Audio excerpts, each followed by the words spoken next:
Sahabatkompas.com, dua anggota polisi yang menjadi terdakwa dalam penembakan terhadap 4 Laskar Front Pembela Islam atau FPI di tol kilometer 50 Jakarta Cikampek divonis lepas. Dua polisi yang menjadi terdakwa adalah Bribtu Fikri Ramadan dan Ibda Yusmin Ohorela. Putusan tersebut menuai pro dan kontra. Vonis Majelis Hakim Pengadilan Negeri Jakarta Selatan ini jauh lebih rendah daripada tuntutan Jaksa Penuntut Umum atau JPU. Jaksa menuntut keduanya divonis 6 tahun penjara. Dalam putusannya, Majelis Hakim menyatakan Bribtu Fikri dan Ibda Yusmin bersalah karena melakukan tindak pidana penganiayaan hingga menyebabkan orang meninggal dunia. Namun, kedua terdakwa tidak dijatuhi hukuman karena alasan pembenaran merujuk pada nota pembelaan kuasa hukum.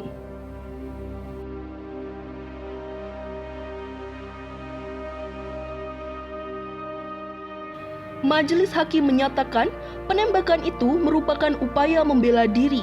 Dengan demikian, Majelis Hakim memutuskan melepaskan kedua terdakwa dari tuntutan hukum dan memulihkan kedudukan, hak dan martabatnya. Dalam pertimbangan hukumnya, Hakim menyebutkan Laskar FPI lebih dulu melakukan penyerangan terhadap Bribtu Fikri dan Ibda Yusmin. Hakim Suharno menyatakan sesuai dengan prinsip kepolisian, senjata api harus dipertahankan dengan segenap jiwa.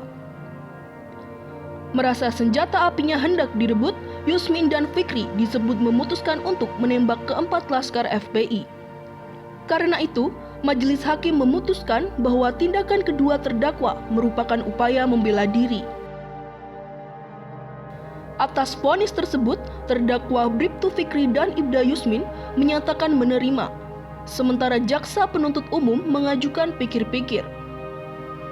Dalam kasus dengan vonis putusan lepas, penuntut umum atau terdakwa tidak bisa mengajukan banding tetapi langsung kasasi.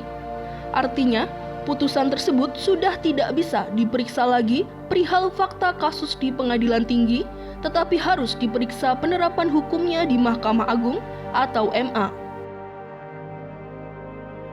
Menanggapi putusan ini, Polda Metro Jaya menilai vonis lepas terhadap kedua terdakwa menunjukkan bahwa personil Polda Metro Jaya bertindak sesuai SOP.